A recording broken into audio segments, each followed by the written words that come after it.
Se supone que son árbitros, pero tienen claro cuál debe ser el resultado.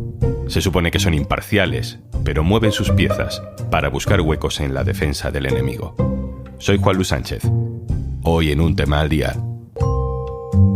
Rebelión, terrorismo, traición. El ajedrez de los jueces contra la amnistía.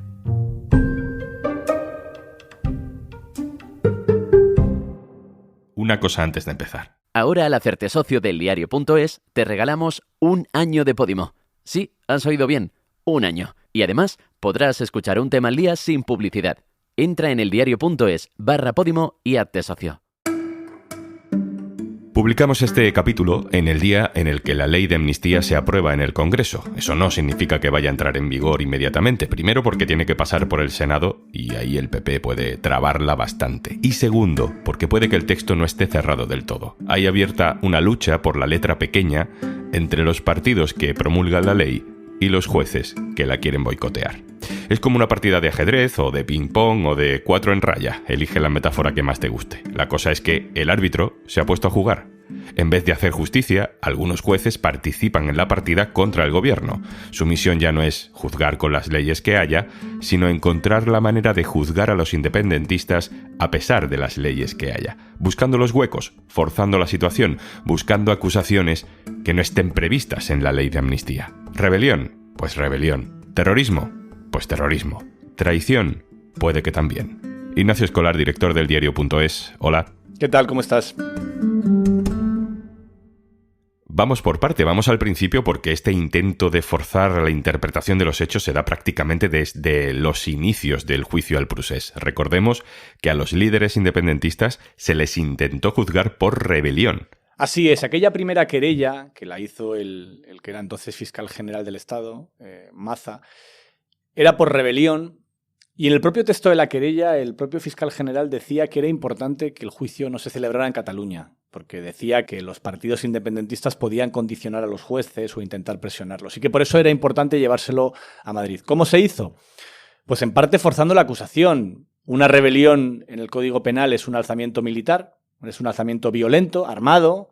Hay una sentencia del Constitucional que habla incluso de que es necesario armas, explosivos, en fin, un tipo de parafernalia que se parece a un golpe de Estado militar, pero no se parece a una protesta pacífica o a un desafío por vías parlamentarias como el que intentó el procés.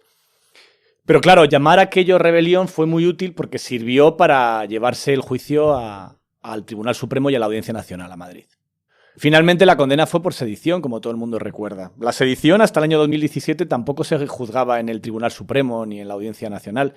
Se juzgaba en las audiencias provinciales o en los superiores de justicia de cada autonomía si había un aforado.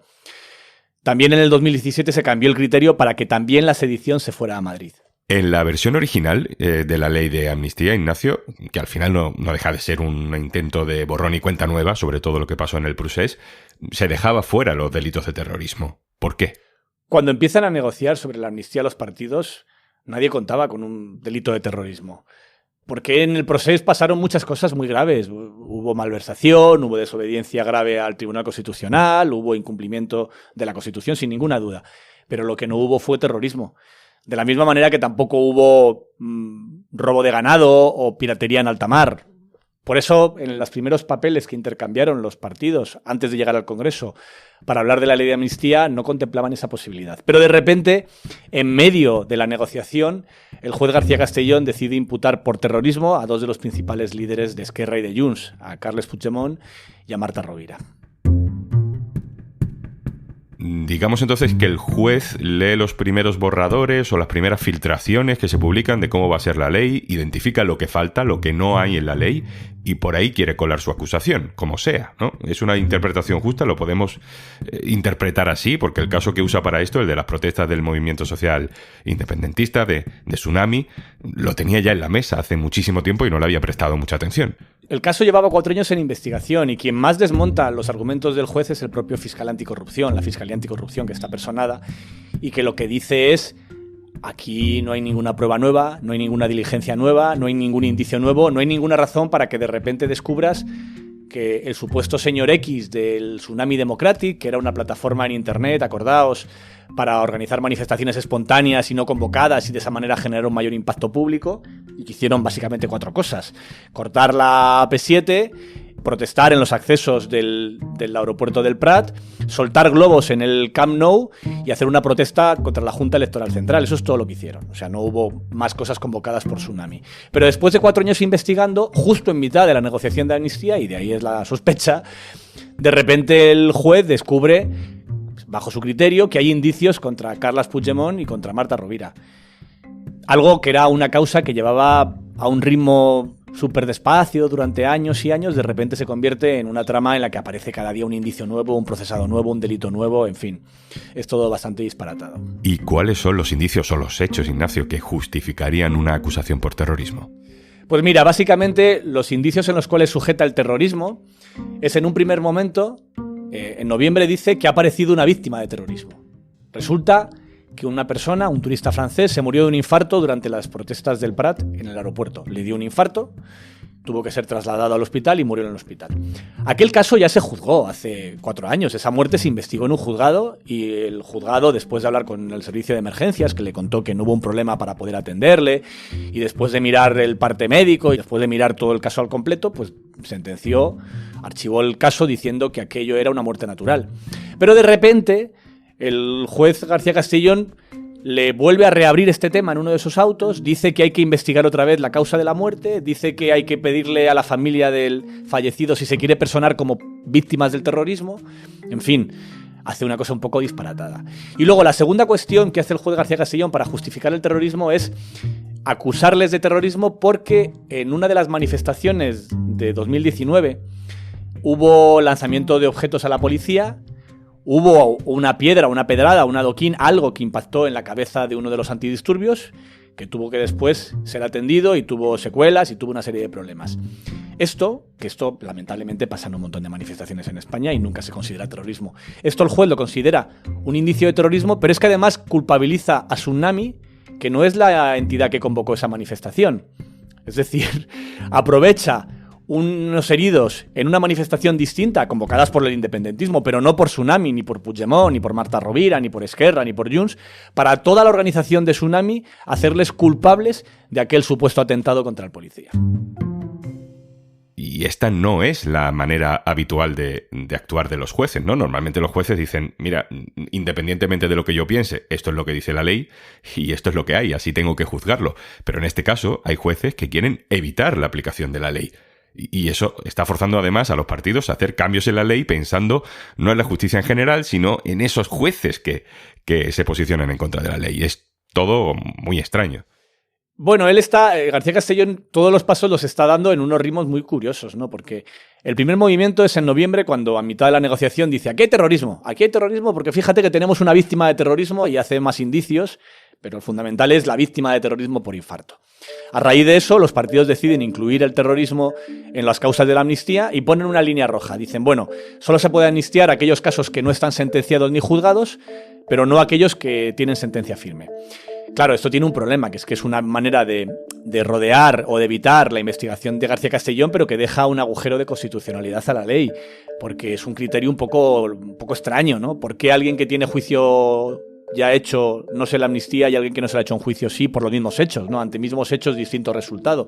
Así que en la segunda versión de la ley, la que enmiendan en la pasada semana, incluyen que se amnistían aquellos casos donde no ha habido intención dolosa, o sea, donde había ánimo de atentar contra alguien y no ha habido un atentado contra los derechos humanos. Una manera de decir, no vale una muerte por infarto, aunque se pudiese probar, que por ahora no se ha probado, que ese muerto falleció porque no se le pudo atender por culpa de las protestas, por ejemplo, que eso es algo que puede pasar en cualquier circunstancia de la vida, con cualquier protesta, con cualquier manifestación podría pasar algo así. Pero incluso argumentando eso, ya con la nueva redacción de la ley de amnistía quedaría sorteado. ¿Qué hace el juez? Sacarle a los policías heridos. Dice, no, el infarto vale, pero estos policías, alguien les tiró una piedra a la cabeza. Ergo, fue con intención dolosa, incluso de matarles, con lo cual sí que entraría en la categoría de terrorismo que no se puede amnistiar. Es todo una partida de ajedrez que está viciada de origen, porque aquí lo anómalo es que un juez que públicamente salió en una conferencia acompañado por un militante de Vox muy conocido, Julio Ariza, el dueño de la cadena Intereconomía. Allí dijo que no le gustaba la amnistía y criticó la amnistía abiertamente. Yo únicamente como ciudadano podía decir dos cosas. Uno, que en la Constitución tampoco está prohibida la esclavitud y sin embargo no es posible y no está prohibida expresamente. Y dos, bien, estos señores han dicho que si en cuanto puedan van a volver a repetirlo, por lo tanto, ¿será esta la primera amnistía de muchas otras después? Que un juez que critica abiertamente una ley esté llevando en sus tribunales casos afectados por esa ley, pues sería una causa de recusación bastante evidente. Tú no puedes romper tu imagen de imparcialidad. Y con aquellas declaraciones, y sobre todo con los movimientos que está haciendo ahora, siempre al ritmo del Parlamento, porque acordaos que hablamos de una causa que llevaba 4 años parada, y que de repente revive y empieza a coger curvas y velocidad, y sorpresas, y autos, y escritos. Es ahí donde está, yo creo que la gran prueba de que la instrucción que está haciendo el juez García Castellón obedece, en muchos casos, a criterios políticos y no judiciales. Hay un caso por ahí que recordábamos hace poco también en la redacción, Ignacio, sobre aquellos CDR a los que pillaron supuestamente intentando fabricar explosivos. No sé si por ahí es por otro camino en el que puede colarse un intento de acusación de terrorismo al independentismo en general y a los políticos en particular. En realidad no, porque esa causa concreta ya está vista para juicio, ya está cerrada la instrucción y ya ha salido de la Audiencia Nacional del juzgado de García Castellón. De lo que hablamos aquí no es de eso. No hay ningún nexo que te conecte lo que hacía Tsunami con los explosivos y tampoco hay ningún nexo bastante racional o bastante certero, ni siquiera entre Puigdemont y los Tsunami, la propia organización de los Tsunami, más allá de que obviamente son todos independentistas. En el caso de Tsunami Democratic no hay explosivos, lo que hay es un corte de carreteras en la AP7 que no es muy distinto al corte de la A6 en Madrid que hicieron los manifestantes en Ferraz. Policías heridos en manifestaciones, exactamente igual que hubo policías heridos en las manifestaciones de Ferraz. Y hay también un infarto, que oye, infartos en manifestaciones, estoy seguro de que alguna más encontraríamos si buscamos bien, pero hasta ahora a nadie se le había ocurrido relacionar un muerto por un infarto con un atentado terrorista. El borrador de la ley se ha modificado precisamente para incluir esos supuestos delitos de terrorismo que en realidad son difíciles de probar. Ese borrador ya está avanzando en el Congreso, pero tenemos más movimientos. En otro caso, con otro juez implicado que quiere revivir aquello de la trama rusa del independentismo catalán. ¿Qué sabemos de eso, Ignacio? Esto lo avancé en mi artículo del fin de semana. Conté que en los partidos independentistas temían que además de la acusación de terrorismo apareciese una acusación nueva, precisamente para sortear la ley. Hay un delito que tampoco está amnistiado y que son los delitos de traición. Y hay un caso que estaba medio archivado, durmiente, que se había cerrado parcialmente y que ahora de repente ha renacido, que es el caso Bolok, que es un caso en un juzgado de Barcelona donde un juez está investigando las conexiones entre el independentismo y el gobierno ruso. Claro, ¿qué temen los independentistas? Que hagan el mismo truco. Como la traición no está incluida en la amnistía, abrir una nueva causa imputando a todos los líderes independentistas por traición.